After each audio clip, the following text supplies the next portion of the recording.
Esto es un rango. Y se ve. Bien. Pasamos al osteocondroma.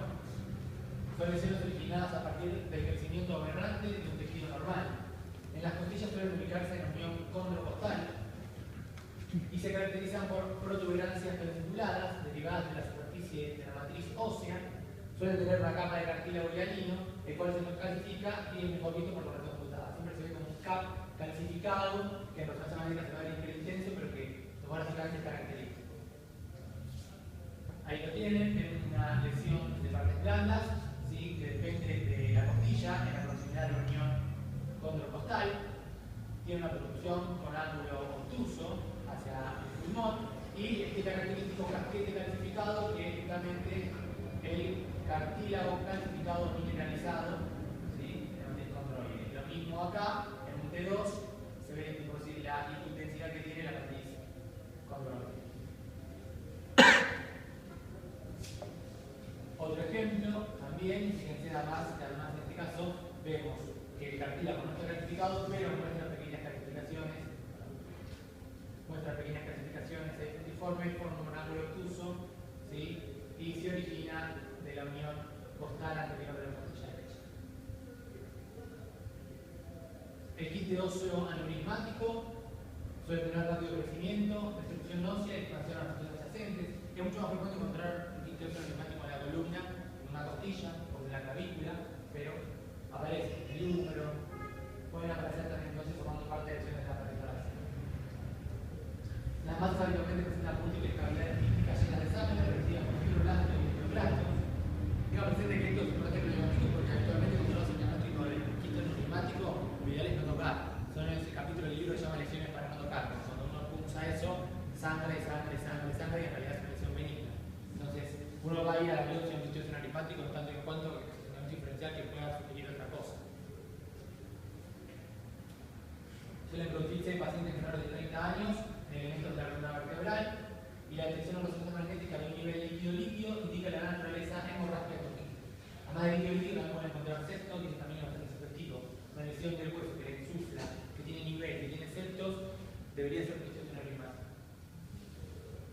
Muy bien, acá vamos entonces una imagen de tomografía computada, tenemos una lesión de presión electrolítica que insufla el hueso, ¿sí? Sobre el sector anterior de la clavícula, se ve como una masa que incluso presenta densidad heterogénea, allá de mayor hipodensidad. Y cuando se le hace una resonancia magnética, en la frecuencia T2 se ve como es intensa T2 con contenido líquido y que tiene septos, ¿sí? Insufla el hueso, de la cortical, hiper en T2, septos, quistes aneurismáticos. La displasia fibrosa, la habrán visto por ahí en el facial más frecuentemente, se origina a partir de una alteración en la diferenciación y maduración de células mesenquimáticas a osteoblastos. El 70-80% de los casos es monostótica. Ocurre en el rango de los 10 a los 70 años, actualmente asintomático, pero puede estar con una fractura patológica, porque justamente hay la alteración en el cuadriculado normal del hueso. Es frecuente la afectación costal, donde puede observarse una incitación fusiforme, con engrosamiento de la cortical y puede asociarse también a calcificación anormal. Es rara la transformación maligna, puede derivar en un sarcoma o un osteofibroma. Muy bien, y acá entonces vemos la lesión típica, vemos un arco costal que se encuentra insuflado, no hay distribución cortical y la alteración en la mineralización provoca lo que conocemos como el patrón Emilio envenilado, ¿sí? Un patrón Emilio envenilado, un hueso insuflado, en resonancia magnética en un T2 se puede verse la hipertensidad heterogénea, que tiene áreas hiper y áreas hipo, pero lo llaman una tomografía computada en diagnóstico bastante simple. Lo mismo vemos acá, ese comportamiento, en vez de tener el patrón envirado, es un comportamiento como si fuera osteolítico, esto ya es camatudo, pero de todas formas se infla el hueso, adelgaza la cortical, si no parece ser tan osteolítico. El hallazgo fue reversible, fíjense, una costilla insuflada, y ahí, sintomáticamente, también se trataba de una displasia fibrosa. Esto puede requerir biopsia. Bien, pasamos entonces ahora a tumores de origen neurogénico que invaden la pared torácica o forman parte del espectro de patopatías de la pared torácica. El schwannoma es uno de sus ejemplos. Son tumores que se originan en las vainas nerviosas y que son de crecimiento lento. la pared torácica surgen de las raíces de los nervios espinales o intercostales y actualmente se dan en pacientes que tienen entre 20 y 50 años. O sea, es habitual que sean pacientes jóvenes, incluso puede usar por dolor, porque el schwannoma puede provocar dolor por compresión, dolor de tipo neurítico. Suelen verse como masas bien circunscritas, homogéneas, con similar densidad del músculo, aunque también pueden presentar cambios quísticos por degeneración fisiológica. La erosión sin destrucción ósea indica la tenuidad y su lento crecimiento. El extremo neural de la biopsia indica también su origen neural. Una biopsia es eso, pero que era un biopsia en realidad por eco, un nódulo que tenía toda la pista, un schwannoma del huevo supraclavicular. La biopsia por el paciente vio la estrella. Bueno, ahí lo ven como una lesión nodular que presenta densidad de partes blandas, similar al músculo. En este caso se trata de una vaina de un nervio intercostal, ¿sí? Un schwannoma originado de la vaina del nervio intercostal genera una lesión que incluso tiene esto que ven acá, de menor hipodensidad, que tiene que ver con lo que hablábamos, que podría tener una integración mixoide. Bien, y otras variables, por ejemplo, el cambio neuroma. El cambio neuroma también es una lesión que puede aparecer en la pared torácica y que característicamente se lo ve como si fuera loculado. Una resolución magnética en una imagen axial de como si fuera loculado o sentado. Para expresarlo, por ejemplo, el neurofiloma también se origina en la vena nerviosa, pero habitualmente invade, erosiona y expande al neuroforamen, ¿sí? O sea, se lo ve saliendo del canal raquídeo, se ven las lesiones que expanden al neuroforamen y también pueden progresar a través de los nervios. Y el otro ejemplo también que vamos a encontrar es el paraganglioma, el sistema simpático y parasimpático, donde el tumor tiene una morfología fusiforme y puede abarcar más de un cuerpo vertebral. En este caso también puede abarcar más de un cuerpo vertebral, pero esto se lo ve como si fuera aceptado y esto se lo ve fusiforme.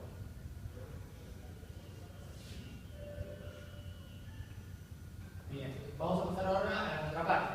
O sea, hasta ahora vimos lesiones congénitas, lesiones tumorales benignas, ahora vamos a hablar de lesiones tumorales malignas.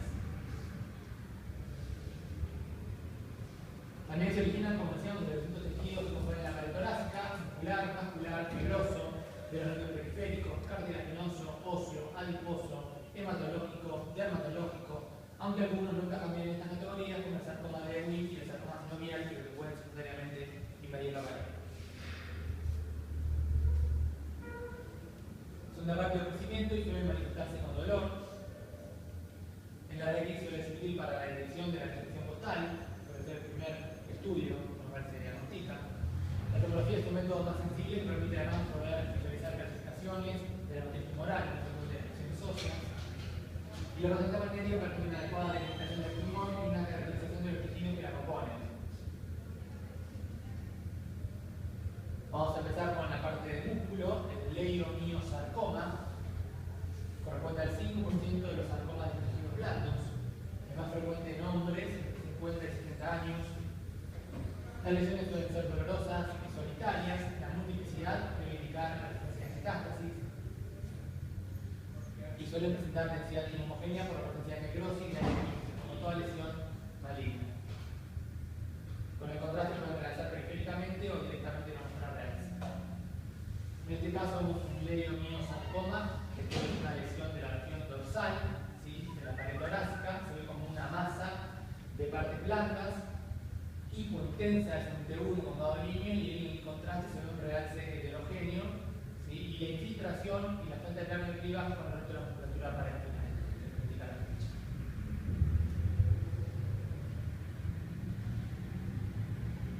El rhabdomyosarcoma es el tumor maligno que corresponde al músculo estriado y no al músculo liso. Se originan del músculo esquelético, son poco frecuentes en la pared torácica, son de rápido crecimiento y se manifiestan con dolor, habitualmente en pacientes menores de 45 años. Existen varios tipos como el pleomorfo, el embrionario, el velar, y este último es el más frecuente y el que más rápido pronóstico. Acá les muestro una tomografía computada, está en una MPR coronal sobre el hueco supraclavicular, donde se puede ver una masa infiltrativa que muestra densidad de tejidos blandos, tiene un muestro claro plano de clivaje con el esternocleidomastoide, como se poco al resto de los musculares, que invade, infiltra, y un muestro claro clivaje tampoco con la arteria subclavia, ¿sí? Que invade también al paquete nervioso, trataba del olfato miosarcoma.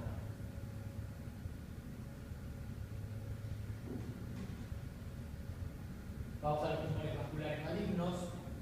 Los angiosarcomas son neoformaciones vasculares que originan masas grandes, dolorosas y de rápido crecimiento y que pueden confundirse con hematomas crónicos. Pueden asociarse con hemorragia, anemia o neuropatías. El factor predisponente más conocido es el linfedema crónico, pero también se asocia a la radiación y a la exposición química. En la pared torácica aparecen frecuentemente en la mano. En el método de estudio de la resonancia magnética vamos a evidenciar un intenso realce para el ingreso de gabalinio.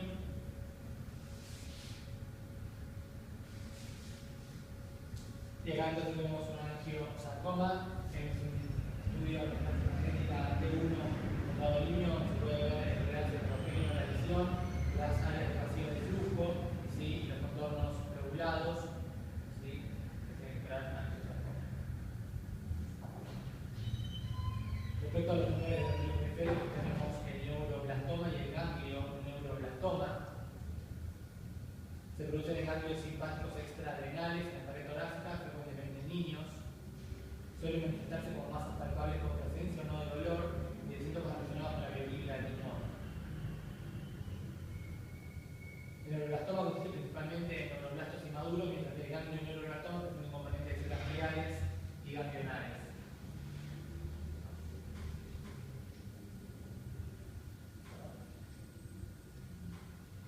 Está bien. Vamos a ir para atrás, ¿no? Bueno, entonces, hemorrágicamente lo vemos como un tumor de límites poco definidos, que puede asociar a la calcificación, y en los centros magnéticos son específicos, aunque pueden ser hipertensión de 1 y hipertensión 2, puede mostrarse su extensión intratecal, como también la presencia de necrosis y hemorragia. Bueno, lo que estamos viendo acá es un ganglio neuroblastoma, que por qué lo traemos justamente porque provoca una infiltración no solamente de la pared torácica, sino también de la pleura. Acá salió un pequeño derrame y acá vemos la infiltración y compromiso pleural.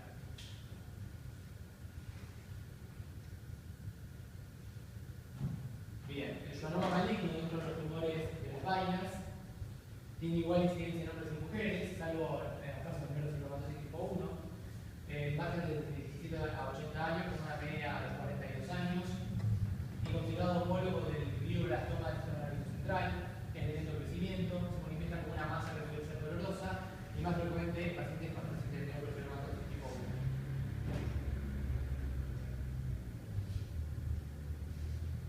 En tomografía computada se ve como una gran masa heterogénea que va acompañada de osteólisis. En resonancias magnéticas son incipientes al núcleo MT1 y MT2. Las alteraciones tienen que ver con la asociación de necrosis, hemorragia y celularidad.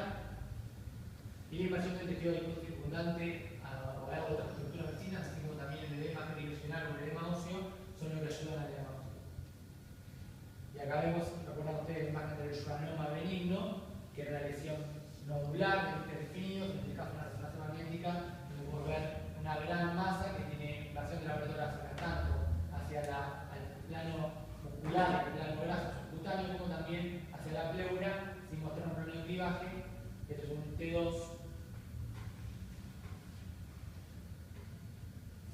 Dentro de los tumores óseos y cartilaginosos tenemos el condrosarcoma, que es el más común de los tumores malignos de la pared torácica. Dos picos de prevalencia entre los 20 y después de los 50 años. Frecuente en la unión contraportal o en el esternón. Suelen tener contornos celulares, disfunción ósea y mineralización intratumoral. Las calcificaciones condroides son más sensibles de ver con tomografía computada. Y la variante mixtoide no suele tener calcificaciones y la matriz suele verse bien y resistencia en el T2. Acá nos estamos viendo una lesión osteolítica y expansiva con un gran componente de partes blandas que infiltra a un arco costal y que invade, ¿sí?, a la pleura y al músculo sin mostrar un claro plano de clivaje y que muestra sus características calcificaciones condroides. Lo mismo en resonancia magnética, donde en el T2 lo que se ve infundiendo son importantes calcificaciones condroides. En este caso, otro condrosarcoma que se origina en la unión costo-vertebral y que por el carácter expansivo empuja, ¿sí?, a la vértebra, se acompaña de un derrame pleural y y también muestra un compromiso hacia el parénquima pulmonar. Si toma contacto con el mediastino, en el resonancia magnética se puede ver también la invasión del neuroforamen, el compromiso de las partes blandas e incluso lo que ya todavía acá no se puede apreciar, la infiltración que tiene esta costilla.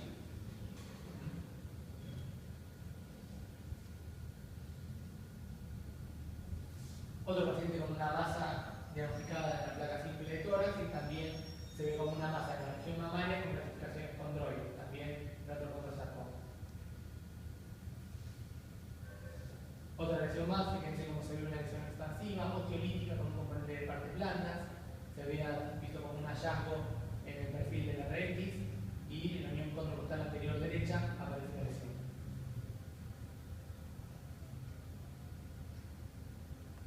El osteosarcoma es poco frecuente que aparezca como lesión de pared torácica, se manifiesta con masa dolorosa que suelen dar metástasis a los pulmones y ganglios, como también presentan recidiva local. La topografía que caracteriza las zonas de diferenciación, que es más frecuente a nivel central, y la resonancia magnética tiene intensidad de señal mixta, pero preferentemente son hiper entre 1 y T2, permite además documentar su invasión al canal granular.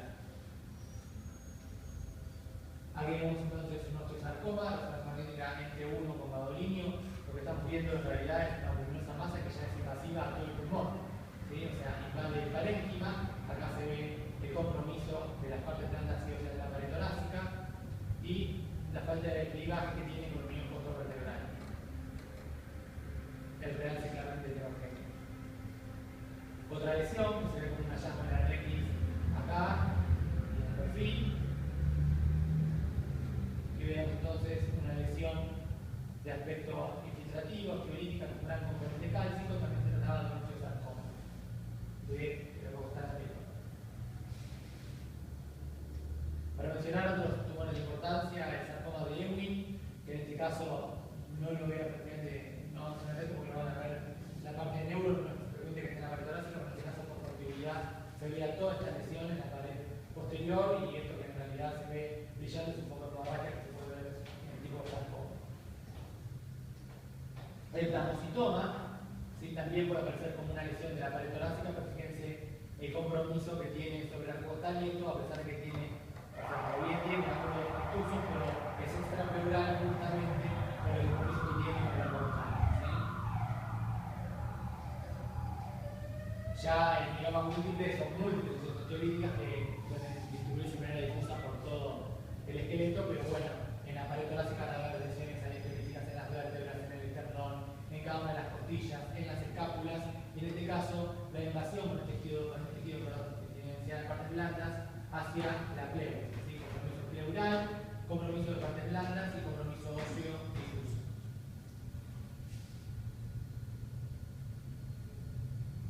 Bien, liposarcoma, recuperamos la contraparte del lipoma, que como suele ser graso puro. En el liposarcoma se ve una gran masa heterogénea. En este caso, el crecimiento del liposarcoma fue allá hacia el lóbulo superior, invadiéndolo totalmente, y desplazando al mediastino y el aorta hacia el izquierdo por la infiltración que tenía y el real separación T2.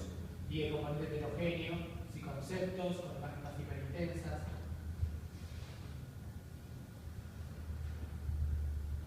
Bien, y como les decía, lo más frecuente en realidad cuando ustedes encuentran una lesión de pared torácica, o sea, empecé por lo menos frecuente, solamente para que vayan teniendo una idea de cada uno de los tumores que pueden originar lesión primaria en la pared torácica, pero cada vez que encontramos una lesión en la pared torácica, lo más frecuente es pensar en metástasis. Son las lesiones tumorales más frecuentes de la pared torácica, la invasión puede ser a distancia o por continuidad, y lo más frecuente viene de mama, pulmón, próstata, riñón, colon, timo, sarcoma, etc. Siempre tengan presente por frecuencia el sea de próstata. Acá tiene un sea de próstata que tiene un estudio para identificar sí o sí el sea de próstata. Hay que mirar la ventana ósea porque es más frecuente que la encontrar metástasis. Lo mismo, el pulmón, sea por continuidad o secundarismo, suele haber invasión de los genitales, la mama exactamente por lo mismo, menos frecuentemente el colon, timo y sarcoma. Pero mama, pulmón y próstata no bien presente. También el riñón da metástasis al hueso, obviamente a la columna, pero pueden encontrar algún costal comprometido. En este caso, una lesión metastásica, el hallazgo de la RX, acá vemos una lesión que invade tanto a la pleura, que infiltra y impronta, como también a las partes blandas, músculo y freno subcutáneo, e incluso se lleva puesto a la costilla.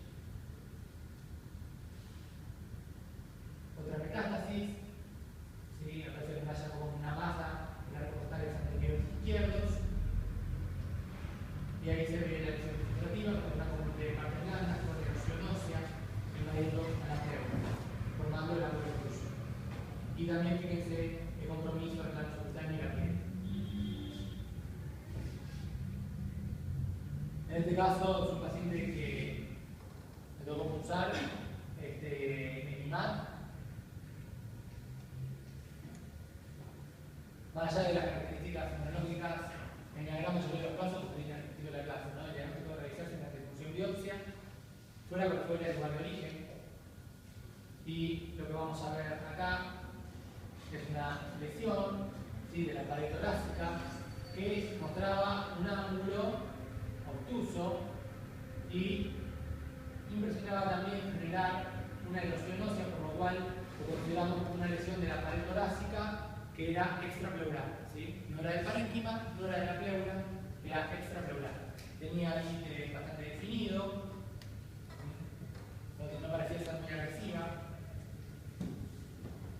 Marcamos al paciente, lo ponemos en el cúbito dorsal, ponemos la marcación, ingresamos, tomamos la biopsia y ¿qué pasó? Como usted la boca, el paciente gritó y el schwannoma. Porque no queda otra que biopsiarlo. Pero bueno, en el caso del schwannoma suele ser bastante traumático para el paciente. Bien, tener presente el trauma. Algunos de ustedes seguramente hagan guardia acá, y si bien acá la guardia abdominal es un 90% ecográfica, tengan presente que tienen que manejar todos los métodos y que tomografía computada más o menos van a llevar al politrauma. Y en el politrauma tienen que mirar siempre el tórax con las tres ventanas, ¿sí? Ventana de intestino, ventana ósea y ventana pulmonar. No pueden no ver las tres ventanas porque no les va a escapar. En este caso, lo más frecuente que encontramos, que va todo consecutivo, el paciente que tiene un trauma severo, sea por un accidente en moto o lo que fuera, lo que van a encontrar es habitualmente, empezando con la ventana en negativo, van a encontrar el enfisema subcutáneo, ¿sí? Fíjense la gran simetría de las partes blandas de cada parte subcutáneo, que es acompañada por fracturas costales desplazadas. Y si hay fracturas costales desplazadas y después de un derrame pleural, probablemente el derrame pleural claramente es hemático, con lo cual es un hemotórax. Y probablemente una fractura costal con un hemotórax sea un hemotórax. Sería poco probable que la fractura costal haya provocado un sangrado y no haya generado un hemotórax. Con lo cual lo más fuerte que van a encontrar es enfisema subcutáneo, fractura costal desplazada, hemotórax. En este caso, fíjense, si bien la fractura del esternón, donde se que tenía un trauma, no era tan evidente si uno no la buscaba, lo que me tiene que llamar la atención claramente es porque el espacio graso anterior superior de negativo está reemplazado por un tejido con densidad de parte blanda. En realidad lo que estamos viendo acá es un foco de hemorragia, es un hematoma, sin mediastina del secundario a la fractura. En un paciente que tiene un antecedente de politrauma, hay que ir a buscar justamente esto que sea un hematoma. También tener presente las infecciones de la pared torácica, muchas veces por continuidad, en este caso teníamos notiolitis por streptococo. Fíjense cómo hay un compromiso tanto de plano cutáneo como subcutáneo, en una colección con contenido de gas, invasión de reacción perióstica, ¿sí? Y muchas veces por continuidad también, como llegar a tener una mediastinitis, un compromiso mediastínico, ¿sí? Otra infección, una osteomielitis, pero en este caso la continuidad llevó al compromiso mediastínico. También tener presente las infecciones que podemos tener empiemas, como en este caso el empiema, claramente la diferencia entre el derrame pleural, porque el empiema tiene pared definida y idealmente cuando uno sospecha un empiema tiene que ir contra el venoso porque hay un realce parietal, ¿sí? Pseudocapsular de la colección. Y muchas veces los empiemas por continuidad pueden abrirse, como en este caso, y generar también una colección sobre la pared torácica, en este caso de las partes blandas. Fíjense cómo se abrió por continuidad el empiema y tenemos una colección de partes blandas también con un realce pseudocapsular. Muy bien, en líneas generales